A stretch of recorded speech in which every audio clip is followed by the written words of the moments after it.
Okay, so it's a great pleasure to have Xingyang Yu from Virginia Tech, and he'll talk about 2D non-invertible symmetries and anomalies from string theory. Take it away. Thank you, Sakura. Thank you for the organizer to hold this very nice seminar series. I really learned a lot by attending many talks, and I hope I can contribute a bit today. So today I'm going to tell you something about my recent work, one of my solo paper last year, and also the joint work with Sebastian Franco on non-invertible symmetries and their anomalies in 2 dimensions from string theory. So I think I don't need to really emphasize how important and interesting the non-invertible symmetry is to this audience, but let's say a few words here to be self-consistent and to be complete, okay? So the following correspondence is nowadays very well known, that there is a correspondence between global symmetries and topological operators by this very celebrated work. The invertible symmetry operators, just something we have known for a long, long time. If you think they are labeled by some group elements, which means you have a group G symmetry, then you have topological operators which labeled by group elements and which have a very simple, which is a group-like Fusion rule. Of course, based on the group structure, you can define the inverse for the operator, just by label another topological operator by the inverse of the group element. And then this Fusion rule can be generalized into something like, if you have 2 operators fused together, you don't have a single operator as a result, but you have a sum over topological operators. Of course, in general, this Fusion rule will not admit you to have a well-defined inverse operator for the topological operator. So this is the name, non-invertible symmetry group. Now let's say something about anomalies. When I say anomalies today, usually I mean top anomalies, okay? So anomalies, of course, are very powerful in investigating dynamics of QFTs. I mean, it can constrain object flows, right? A well-known constraint is that if your theory has an anomaly, of course, it cannot flow to a symmetric trivially gapped phase. In general, we are familiar with 2 notions of anomalies. One is we can capture the anomaly by saying that, oh, there is some obstruction to a symmetric trivially gapped phase. Another way is to say that, oh, there is an obstruction to gauge this symmetry. If you cannot gauge, you can say the symmetry is anomalous. For invertible symmetries, these different notions coincide, but based on this work, for non-invertible symmetries, they can be different. Okay, so sometimes even if your theory has a symmetry which is not compatible with a trivially gapped phase, but somehow you can still gauge that in a very subtle way, but you can do that. Today, when I say anomaly, or today, the way I will capture the anomaly is by using the latter notation, which I mean, I'm trying to define anomaly by saying there is an obstruction to gauging. The main tool I will use today is a symmetry topological field theories, SymTFT for short. I think there's something wrong with my slides. I mean, my laptop broke down just 1 minute before the talk, so I guess I lose many references in the following slides. So if I miss anyone's papers, I apologize in advance. So for D-dimensional QFT, its global symmetry structure can be captured by a D-dimensional topological field theory. Okay, so this is nowadays known as SymTFT. I mean, this one-dimensional higher TFT language is actually known for a long, long time, even before SymTFT. Its name is invented, but nowadays we call it SymTFT. So SymTFT in general can have 2 boundaries. Okay, it has a physical boundary on which you have a D-dimensional physical theory live on that. Usually now we call it relative QFT, but later I will say that this notation is a little bit ambiguous somehow. I will go to that, okay? So when we say relative QFT living on physical boundary, we mean that, there is a on the physical boundary, there are some local information are encoded on that boundary. Local information, I mean spectrum of local operators and correlation functions between them. You also have topological boundary. Topological boundary defines some gapped boundary conditions, which encoding the global structures of a QFT you are interested in. Of course, the SymTFT language is just a trick or a tool you can use to extract the symmetry structure away from the very complicated local dynamics of the QFT. So it's somehow auxiliary in this sense. You can get rid of this auxiliary by shrinking the box lab, okay? Then you end up with a absolute QFT, which means that you fully specify a QFT with its local information and global structure. Now you can see the picture here. You have B physics, which is the physical boundary. You have B top, which is the topological boundary. And you can have some topological operators, of course, within the same TFT. Since it's a TFT, it has some topological operators. And the different gapped boundary condition will lead to different behaviors of these topological operators. Some operators can end on boundary. Some operators can keep fluctuating along the gapped boundary. And then by shrinking these things, you can see the linking between different operators, which give you the linking between the charged operator and the charged object under the global symmetry. Okay, so here the red line is the symmetry operator, which generating the symmetry, and it's mirroring the charge of the green dot by surrounding it or by linking it. Any questions so far? I think everything should be quite familiar to everyone. Okay, let's keep going. So let's say a few more words on topological boundary conditions of SymTFTs. Topological boundary conditions of a SymTFT are defined, or you can, if you want to be safer, correspond to Lagrangian subalgebras, or sometimes people just say Lagrangian algebras, it's fine. Generated by operators with trivial linking, which means if you have some operators, they have trivial linking or they are commuting with each other in the block. And you can use these commuting operators to build Lagrangian subalgebra. And it needs to satisfy that the number of the the number of the operator in the Lagrangian subalgebra, okay, its square should be equal to the number of the full number of the operator spectrum. This D here you can think of as, if you are in 3D TFT, you can think of this as the trivial center, if you like that more rigorous language, or you can just think of as for D-dimensional relative QFT, you have some defect group. And defect group, of course, give you all kinds of defect you can have, but not all of those defects can be genuine. You have to pick commuting subset of that defect. And that subset, of course, should have the square root of the order of the defect group, if you are more familiar with the language of the relative QFT and defect group, but it's fine. So basically you need square root of the order of the group of the defect group, or you need the square root of the number of the annual lines in 3D TFT, if you are more familiar with the condensed matter side language. So given a boundary condition, operators generating the Lagrangian subalgebra can terminate on the B top, which makes sense, right? Because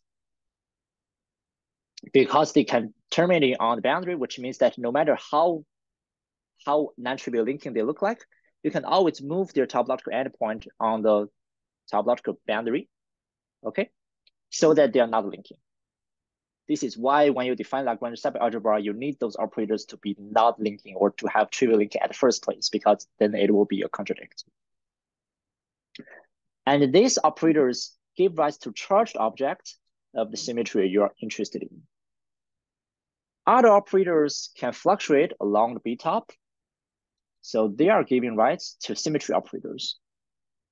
Usually the operator termination on the boundary will correspond to some directly boundary condition of the fields these operators are independent on.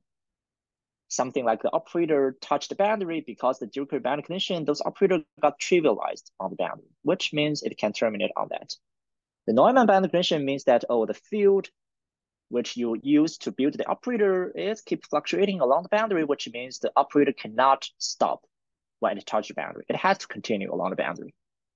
Okay, so it will keep to be topological after you're shrinking the SymTFT slab, which why it becomes symmetry operator. For a given D plus one dimensional CMTFT, different boundary conditions are connected while gauging.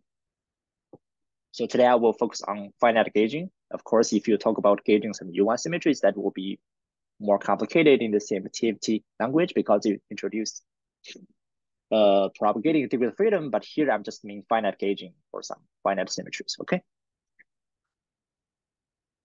Certain boundary conditions absent means there is obstruction to gauging symmetry, and which encode the anomalies in this case, which means I can try to check, is there any assumed boundary condition but not exist in fact? And then I can use this obstruction to that boundary condition to probe the anomalies of the symmetries. No matter your symmetry is invertible or not, it doesn't matter. There are another extreme case that you write down a bulk TFT, you define a relative QFT on this physical boundary, but then you realize, oh, there's no gapped boundary condition for the TFT, which means there is no absolute QFT. There's no well-defined global structure you can pick for that QFT. In this sense, the bulk is not auxiliary anymore because you cannot shrink it. There's no other boundary for you to shrink, okay?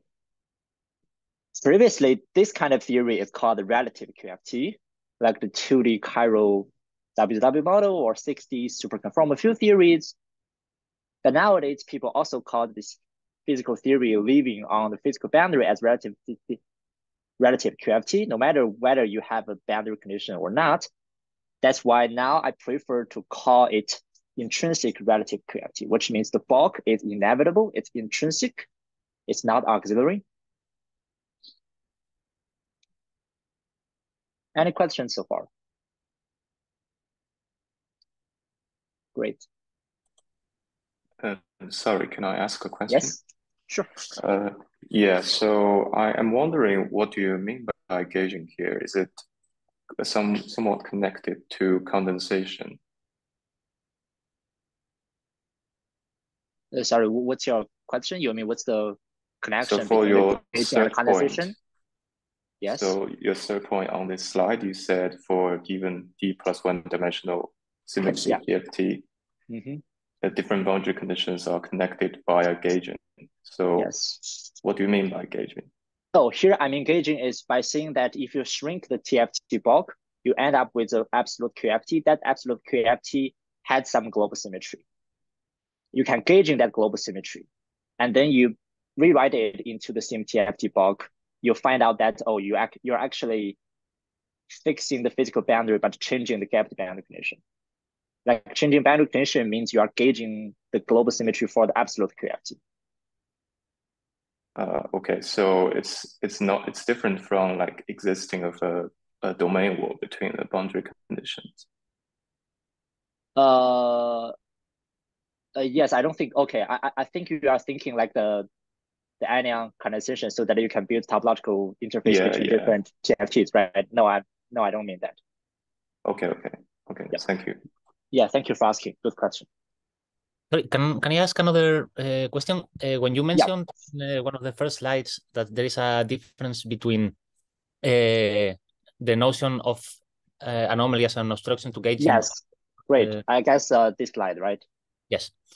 Or an obstruction to the trivially gapped phase. In now what you were discussing just now, it seems that if you have some prescribed boundary conditions in the CMTFT, and this like intrinsically relative, then you will have a non-trivially gapped phase in some sense, so that then it does coincide both notions. Is that correct, or how should I understand it?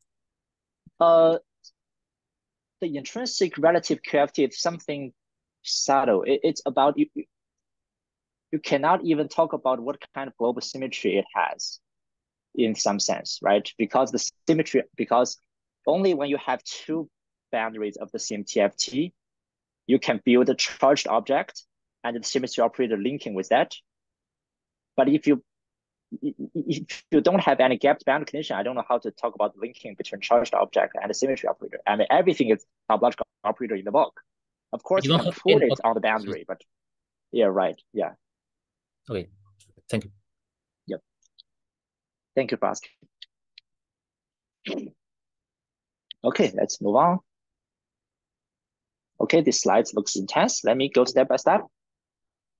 And you will understand why I picked these 3 examples to illustrate my idea before going to string theory. Okay, so let's think about some symmetry FT examples. Pure field theoretically. First, let's consider 40 include 4 SU2 supernomials. Here, SU2 I just mean the algebra. I don't specify its global structure of the gauge group. Okay. The symmetry FT action, of course, is a 5D Z2 gauge theory. You have B2 and C2, which are Z2 valid cochains. And you can build operators.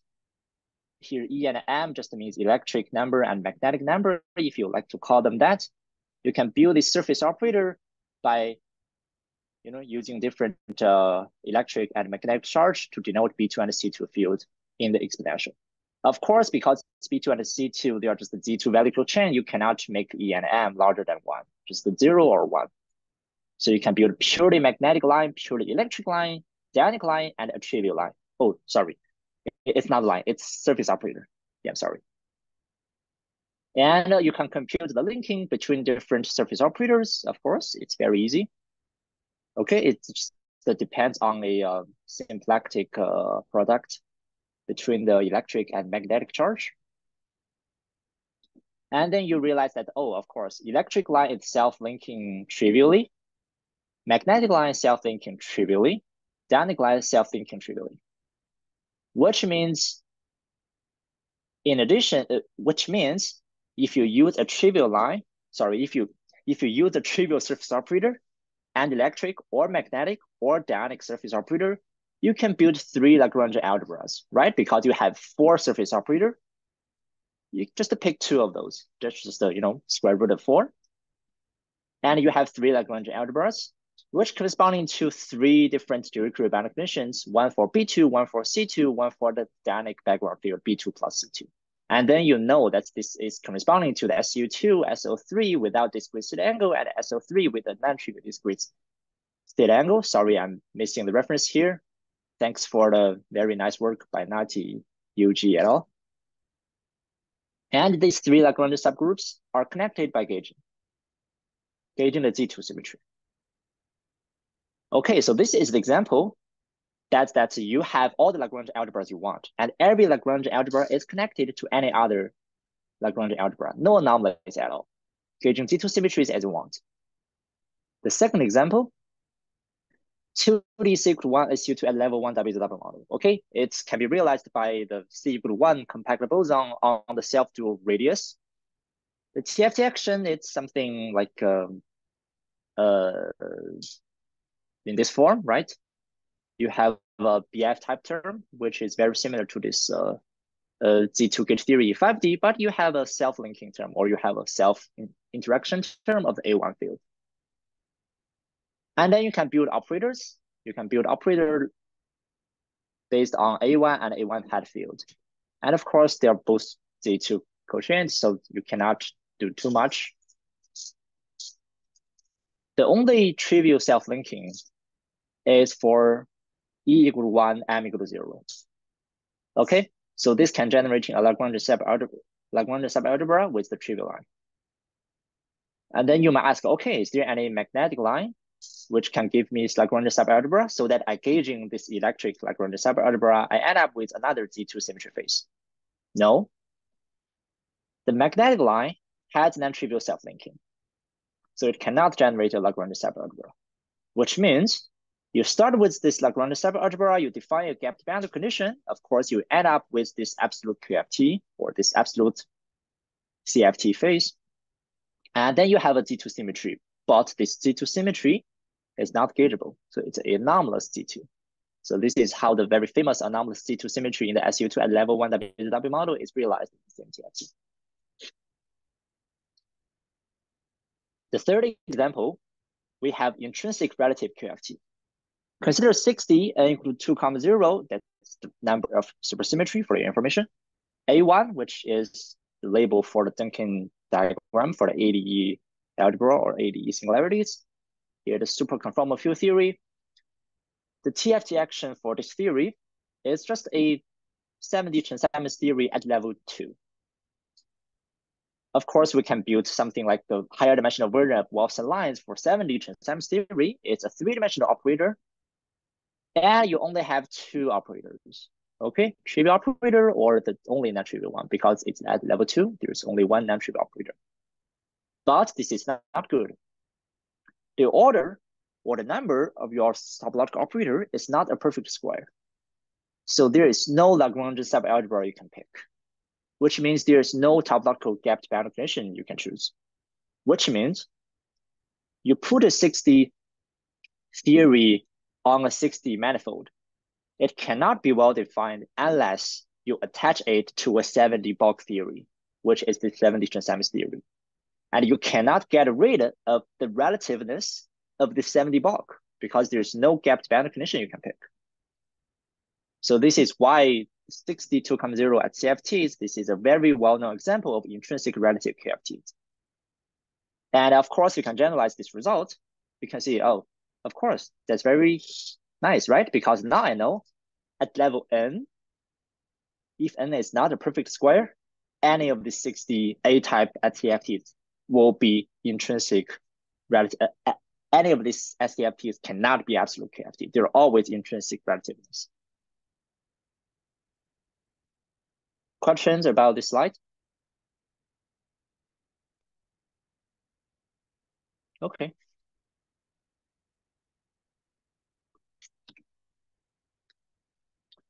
Let's consider another example. This is about anomalies of non-invertible symmetries. And you will see that this works exactly the same as invertible symmetry. It's just that the computation might be a little complicated, but the idea is basically the same.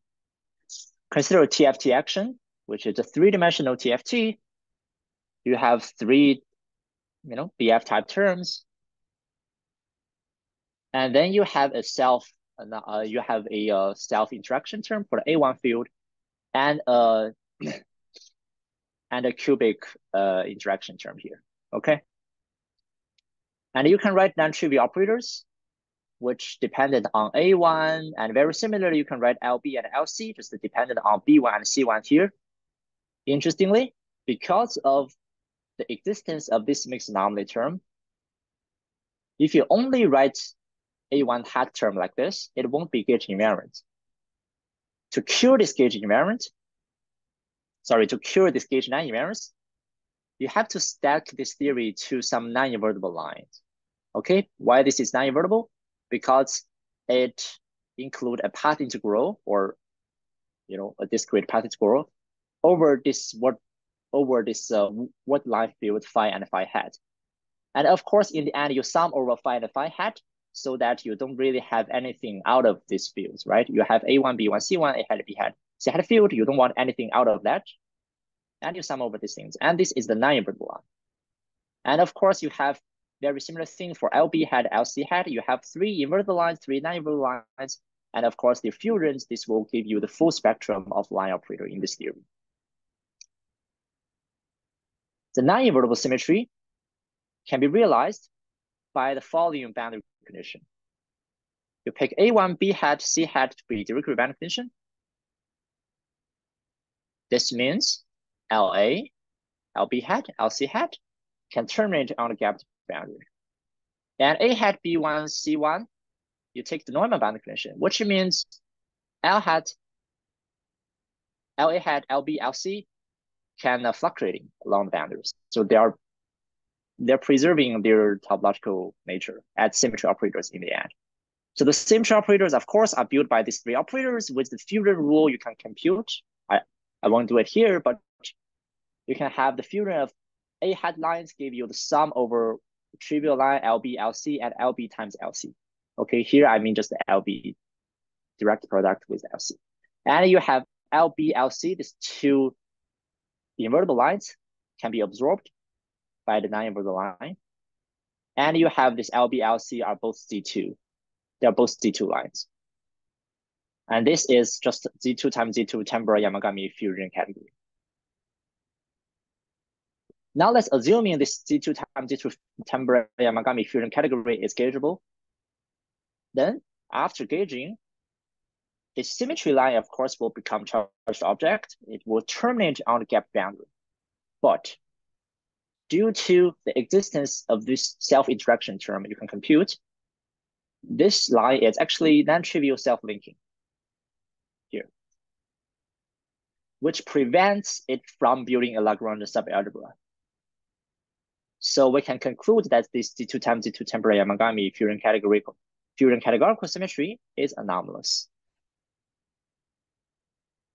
And this is an example in the paper by Xingyang and Emily and Justin Kaidi et al. Of course, sorry, I've missed the reference here because my laptop broke down. Any question about this slide? Great.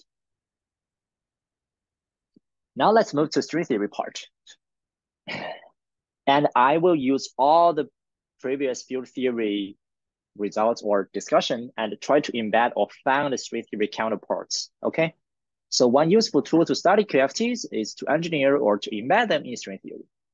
There are many, many ways you can engineer QFTs, of course, because string theory is it's a huge framework. You can do whatever you want, basically.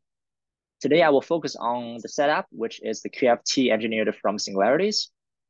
Consider you have a D-dimensional string theory or 11-dimensional M theory, and you have a localized conical singularity, okay? And in the end, you will have some D-dimensional effective QFT, which is engineered around this singularity. And you have the internal geometry X, which is a small d minus capital D dimensional internal geometry. And you can build a map or build a bridge between the QFT and the geometry, which means the geometric data will tell you the field content, the interaction, and all kinds of dynamics you want to know about the QFT. This setup can be used as geometric engineering. You just use the singularities, and the closed string modes will give you all kinds of fields you want in your effective QFT. Or you can consider brane probing singularities, right? So around the singularity, you put some transverse spacetime field in brane. And then the open string spectrum on that brane will tell you what the QFT is based on the geometric data. Local information around singularities does not fully specify the engineered QFTs, actually. It's not about that, oh, I give you what's the singularity. I just tell you how the open string modes fluctuating around singularity that I know everything. No, you cannot, okay? It only tells you the local information. The boundary conditions along a asymptotic boundary, which means the boundary of this internal geometry at infinity, is the 10-dimensional spacetime, are very essential. This sounds very similar to SymTFT, right? Local information of QFT encodes on the physical boundary, while the global structure of the QFT is captured by the gapped boundary. Well, it's not just a similarity, okay? It's more than just a similarity. For QFT with the string theory realization, its SymTFT can be derived while dimensional reduction on the asymptotic boundary at infinity of the 10D or 11D string theory or M theory action or supergravity action, if you are more familiar with those terminology, under the long distance limit, where the topological sector dominates.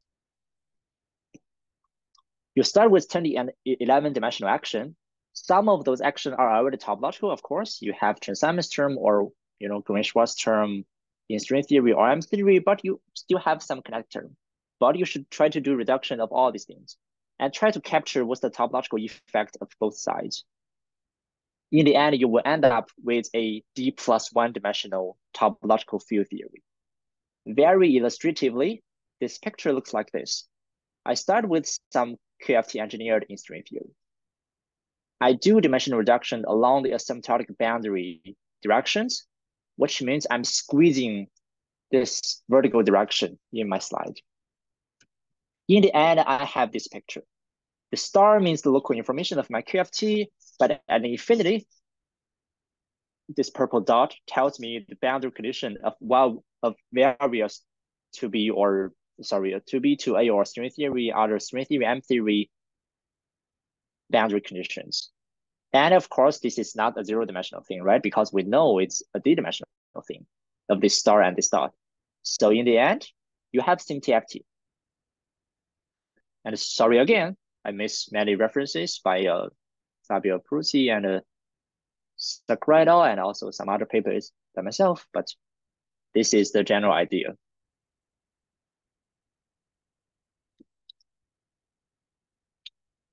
Today, our focus will be 2D QFTs engineered from Calabi-Yau fourfold in type 2B string theory. Okay, and we use D1 brains to probing this Calabi-Yau fourfold. So basically, you have directions from 10-dimensional directions in string theory from 0 to 9. D1 brains are putting on the direction 0 and 1, and the other 8 directions are just filled by Calabi-Yau fourfold with singularities. And your D brains are just put on the tip of the cone, probing the singularity. And let me give you an example. I won't say much about this. This example is just the thing that to show I know how to build QFTs. I know what's the QFT underlying the geometry. I'm not just playing some geometric game here, okay? So if you have D1 brains probing C4 mod Z4 orbifold singularity, you will have a 4UN gauge group, which is denoted by the yellow round nodes here in the quiver diagram. And between different UN gauge quiver gauge group, between different quiver nodes, you have bifundamental methods. White lines means bifundamental chiral multiplets with 0 and 0,2 supersymmetry in 2D, and the red lines meaning that the Fermi multiplets in 0,2 supersymmetry. If you don't know anything about SUSY in 2D or something like that, it won't hurt too much, because today's focus will be on the symmetry structure and how to read the symmetry structure from string theory and geometry. Okay. Okay. Now let's see in this setup how the symmetry TFT works, or how the symmetry TFT can be derived from geometry. Let's consider an infinite family of X whose asymptotic boundary had torsional 1 cycles, 3 cycles, and 5 cycles, okay? Torsional 3 cycles just means that you will have finite symmetries in the end, okay? The associated cohomology classes are labeled by finite groups, and these finite groups will be the finite symmetries in the effective 2D QFTs in the end, okay? We label the torsional part of the second and the sixth cohomology, and they are the same because of the Poincare duality and the universal theorem, universal coefficient theorem. We write this as gamma 2 and gamma 6, and we also have gamma 4, which is the fourth cohomology class of the asymptotic boundary. So string theory, type 2B string theory, has various fluxes. You can think of them come from the field strength of some higher form gauge field, okay? In the Ramon and Neville-Schwarz sectors, if you are familiar with string theory. You can write this flux as H3, whose connection part is B2, G3, whose connection part is C2, F5, whose connection part is C4, etc. Of course, there are many other things, but today we'll just focus on these fluxes, okay? We won't consider 7-brane background, etc. The 10-dimensional action includes basically 2 parts, as I said. You have something which is already topological in 10D, which is the Chern-Simons term. It's a cubic term in type 2B string theory. And a very well-known application of this term is, say that if you have D3 branes with n flux, and you integrate over this thing, and then you will have a B2 wedge DC2 times n, which is the ADS5 topological sector in ADS-CFT. But that's not our focus here today. I'm just giving you a sense what is this Chern-Simons term is. And you also have kinetic terms, which are in Maxwell form. You have flux, or you have field strength. Of course, you have to wedge it to the Hodge star in 10D with its dual flux, and then you write all kinds of kinetic terms for different fluxes or for different higher form gauge fields in string theory.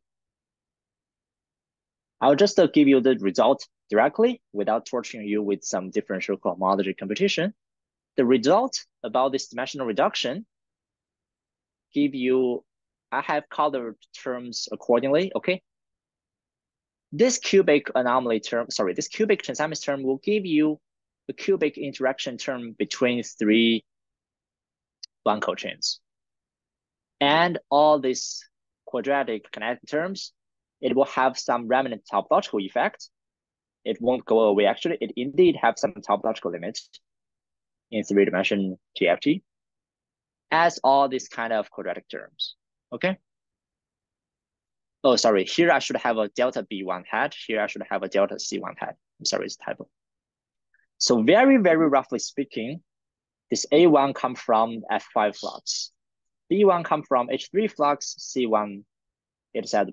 They all have their type 2B fluxes origins. Now let's look more carefully on these same TFTs for the 2D QFTs, okay? First, you notice that these 2 terms, they are in the same form, right? Because it's a B and a B hat, C and a C hat. It's a quadratic term, it's a quadratic interaction between 2 different set of fields. Actually, this B1 field come from H3 flux on the second cohomology generator. This come from H7, and this come from, this C1 should come from G3 and C1 hat should come from G7, but they are different set of fields, which means the number of operators or the defect group are just squared or doubled, right? Because this gives you a gamma 2, this gives you a gamma 6, this gives you a gamma 2, this gives you a gamma 6. So this part will give you gamma 2 square and a gamma 6 square order of defect group, or you can say the number of line operators. But the A1 field here, it doesn't have any hat, okay? You just have a single set of A1 fields, which are labeled by the gamma 4 torsional generators or the finite group generators in cohomology classes. And it will only give you this number of line operators, which depended on the A1 field. So the order of defect group or the order or the number of line operators, naively speaking, will give you this result. The single factor of gamma 4 is actually because of the specialty of the A1. It comes from the self-dual field C4. When I say self-dual field for C4, I mean the C4 has a self-dual field strength F5. Okay. On self-linking torsional generators, gamma 4. And recall the Lagrange subalgebra needs to satisfy this condition, right? The order of the Lagrange subalgebra needs to be the square root of the whole thing. This means if gamma 4, the order of gamma 4 is not a complete square, or sorry, it's not a perfect square, the associated 2D QFT is intrinsic relative. This reminiscent of 60 at CFTs from type 2B or F theory, right? In fact, this intrinsic relativeness of 60 at CFTs and these 2D QFTs, they actually share the same origin. They're not just similar. It's just because the self-dual and self-linking of D3 branes, which means sometimes you only have a single factor, single finite group factor, let's say Zn, for your order of the full drift center or for your number of the line operators, which is not a perfect square. So the theory is just the intrinsic relative. Any question about this?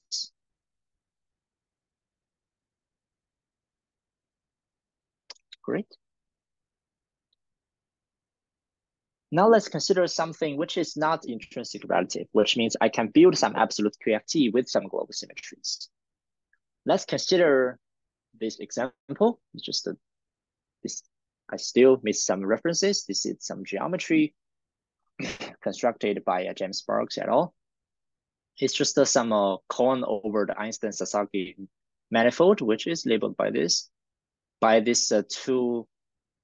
knowing the base space and this labels here, you can just write down the metric of this semi-dimensional manifold. So it's very concrete, okay?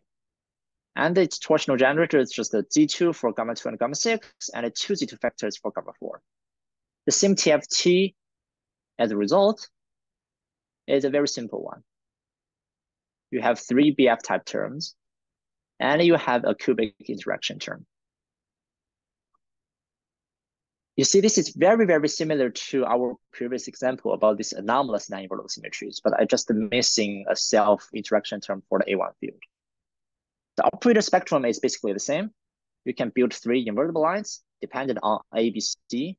You can build 3 non-invertible lines dependent on A hat, B hat, and C hat. And of course, to know the full spectrum of operators, you need to use diffusions to build new operators. The non-invertible symmetry, of course, should be realized by this non-invertible line. So I need this non-invertible line to be fluctuating along the gap boundary. Okay, so it can be realized by the boundary condition which A1, B hat, C hat is directly. A hat, B, C is known in the boundary condition. So this line, you see this A hat, B, and C, they're all fluctuating along the boundary because known in the boundary condition. So I preserve this operator without trivializing it.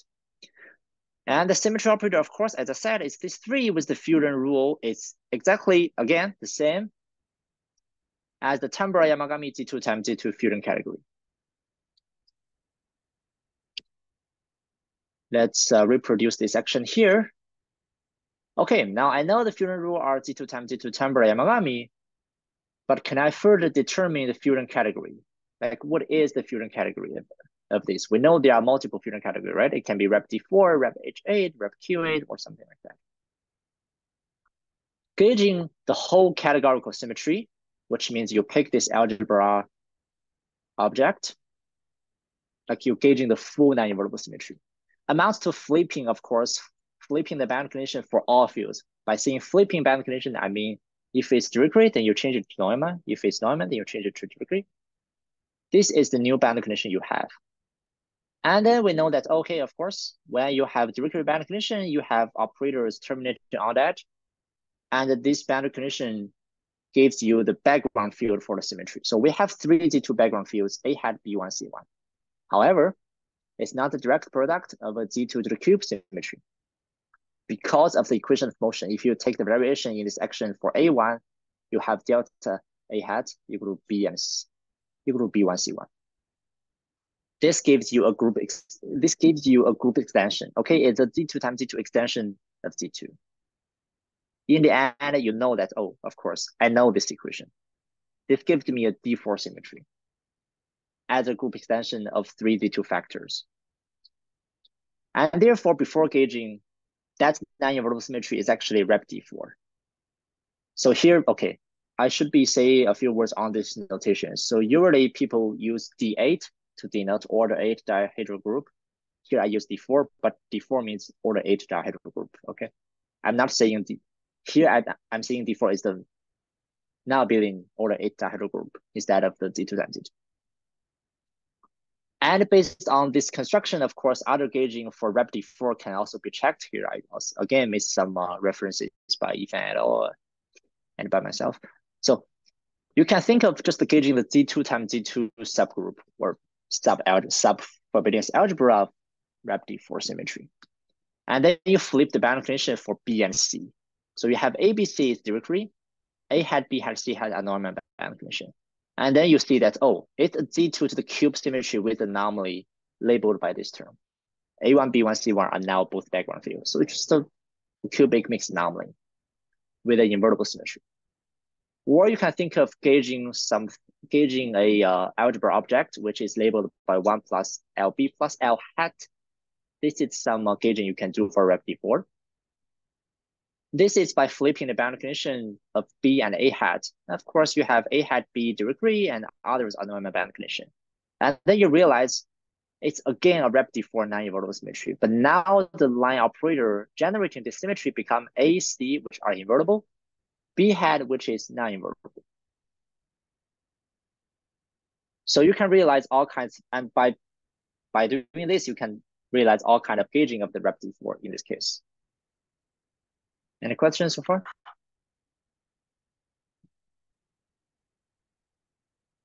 Great. Again, I reproduce the action here for convenience.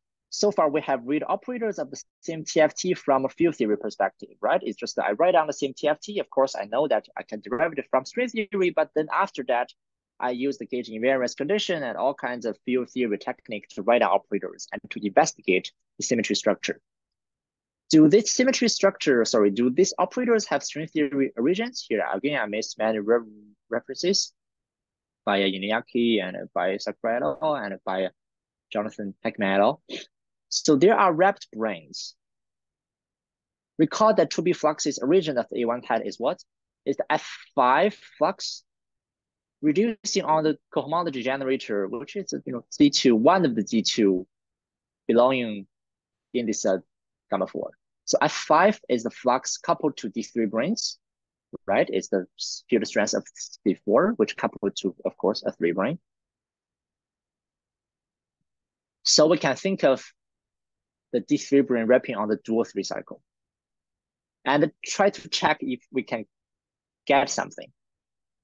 Dimensional reduction of the D3 brane word volume action, again, in topological limit. Of course, you have dBi action part, which we only need the kinetic term of the U1 gauge connection on the D3, since we want to decouple gravity. So we just focus on the U1 connection part. And you also have, which are already topological at the first place, which is the West-Lumina term. And then you find out that there are 2 torsional 3 cycles. Of course, there are 2 D2 generators. On one torsional 3 cycle, you end up with exactly non-invertible line operator labeled by LA hat. But from now on, let's call it LD3. It's the LD3, is the D3 wrapping on the first torsional 3 cycle. And you can compute similarly for D3 wrapping on the second torsional cycle. And you find out that, the linking number between different cohomology generators, which is to give you an invertible line. All other things got trivialized. And very similarly, you can find counterpart for every operator in the Symmetry FT. They come from F1 string, D1 string, NS5 brane and D5 brane. So these 2 are non-invertible. These 2 are invertible. Now different symmetry constructed or connected by gauging as different gapped bound conditions becomes the pattern of branes ending at infinity. Okay, so brane ending at infinity gives you what kind of brane can build you line operators, giving rise to Lagrange subalgebra, which give you a well-defined gap bound condition. And that gap bound condition gave you the global symmetry structure of epsilon QFTs. So the Z3 cube with mixed anomaly is just given by this brane ending pattern. You have F1 D1 and the second D3 brane ending at infinity. The rapid D4 is just by flipping the F1 D1 string to NS5 and D5 brane, which means these 2 branes now can add at infinity. And of course, you can thinking of gauging whole rapid D4. Then you flip all the brane patterns. Now you have D3 brane wrapping on torsional cycle 1 and D1 and F1 terminating at infinity. So this is how you see the brane patterns or the brane counterpart of different gapped bound conditions or Lagrange subalgebras in string theory. Any questions so far?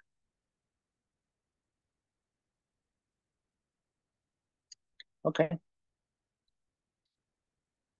Now let's consider anomalous non-invertible symmetry example.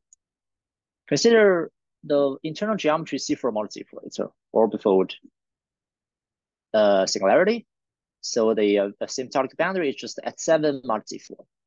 With torsional cohomology generators, it's just a single Z4 factor for every torsional generators. And the SymTFT action is just something like this. Now you see that because the gamma 4 now just has only a single factor, so I will have a self-interaction term for A1 field. Okay, but for B and C, of course, I still have a different 2 sets of fields, give me BF type terms.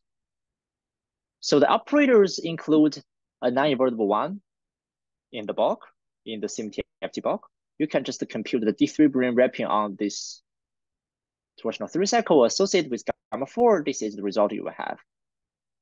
And you have invertible operators, of course, from F1, D1, and then you can do similar things for NS5 and D5. I won't show result here because it's too long. The non-invertible symmetries, of course, need you to keep this non-invertible line to be topological. So you need the boundary condition A hat, B1, C1 to be Neumann.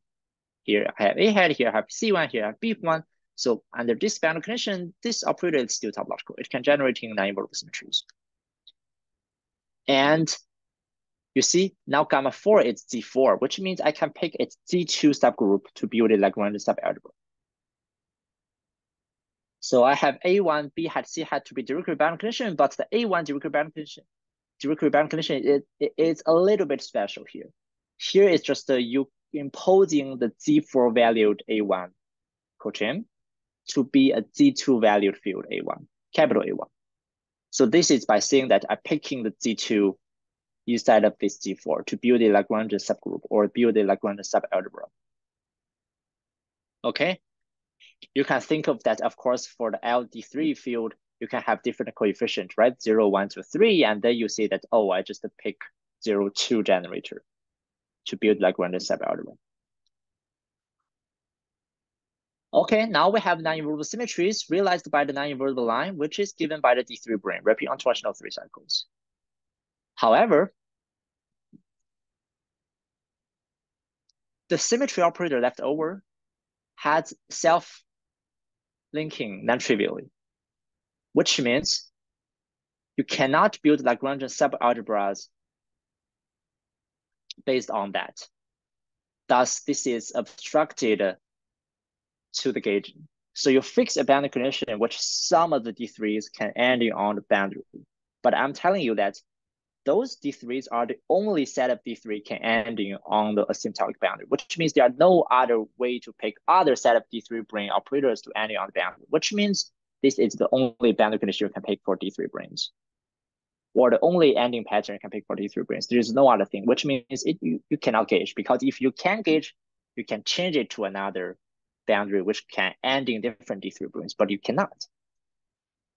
So in this case, we show that this non-invertible symmetry is anomalous. It's because of the self-linking of the D3 brane. Okay, so D3 brane actually is very essential in all these discussions, if you see, right? Its self-linking sometimes leads to intrinsic relativeness, like you don't have perfect square number of the D3 brane line operators, which give you intrinsic relativeness.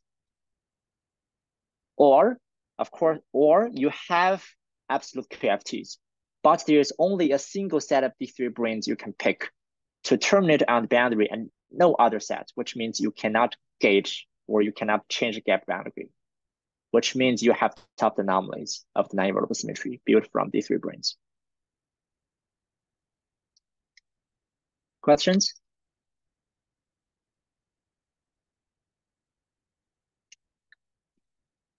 So there are many interesting field directions. Let's pick something I think it's promising, more or less. So we have learned a lot about branes, how to use target space or space-time string theory, brane pictures to build symmetries in QFTs, right? Basic idea, let me re-emphasize. You have higher dimensional string theory. You build low-dimensional effective QFT. The branes in higher dimensional string theory give rise to some symmetries in the lower dimensional QFTs. So how about the reverse? Like if I have some symmetries, can I say something about the branes and symmetries? Of course, you can still do this in target space or in space-time, but what I have in mind is about the worldsheet. We have no many examples of the 2D theory has non-invertible symmetries, and of course, if it's CFT or it's TFT, you can embed it or think of as worldsheet theory of string theory. Okay, if you have CFT, you can think of as some physical string theory, worldsheet theory. If you have TQFT, you can think of as maybe some topological string theory. So what I have in mind is some non-invertible symmetries of topological string worldsheet theory, have A model or B model topological strings. And of course, we have known many things about that because in B models, you know that you can build derived categories as the branes, and you can use the fusion rule between different derived categories as the fusion rule of the non-invertible defect in the topological B model. And then the natural or interesting question, I think, is to ask, what's the target space interpretation of these things? What kind of target brane or what kind of target space brane or target space submanifold geometry I can say from the worldsheet non-invertible symmetries? Another question is, what I have done in this work is basically it's just probing the anomalies of non-invertible symmetries from string theory. Of course, one should be thinking, can I do more precisely? Can I do more completely? Because we know in 2D, right, the anomalies for non-invertible symmetry or for categorical symmetry is basically encoded in the associators or something like the F symbols or Frobenius short indicators and by characters. Is there a general way to compute Frobenius Schrödinger indicators in 2D or in any higher dimensional QFTs from string theory?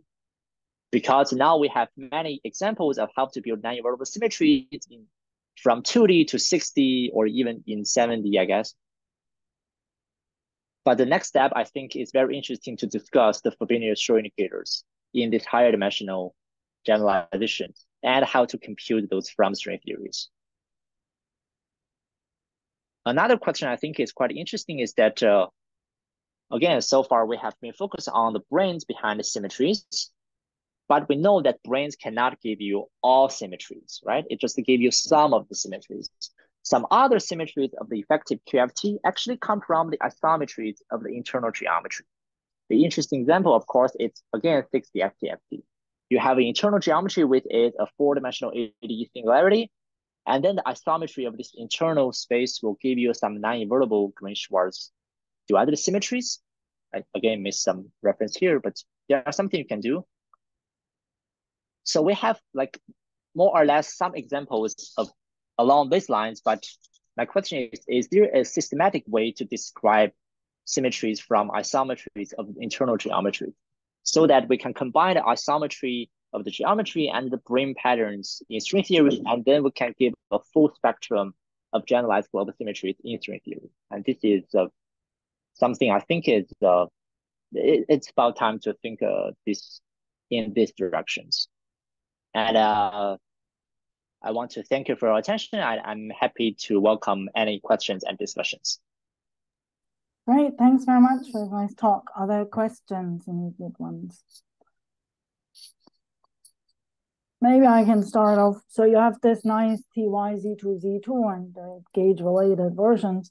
Have you thought about also constructing with these kind of, this is the same TFT, but do you have some ideas how one would, in string theory, so if you get these type of theories and then you try to construct theories that then, for example, flow to gap phases that carry the symmetry, how you would realize you mean how to build I see.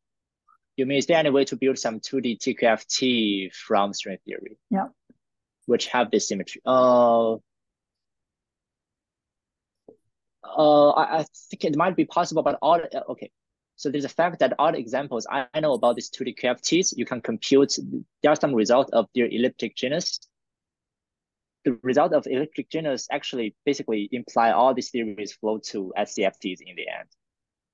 Yeah, so I'm asking, do you have a way of not flowing to SCFTs, but actually flowing to gap theories or TQFTs?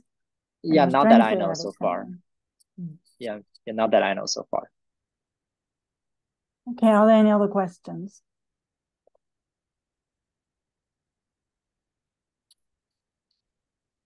Okay, I don't see anyone raising anything more. I will stop the recording if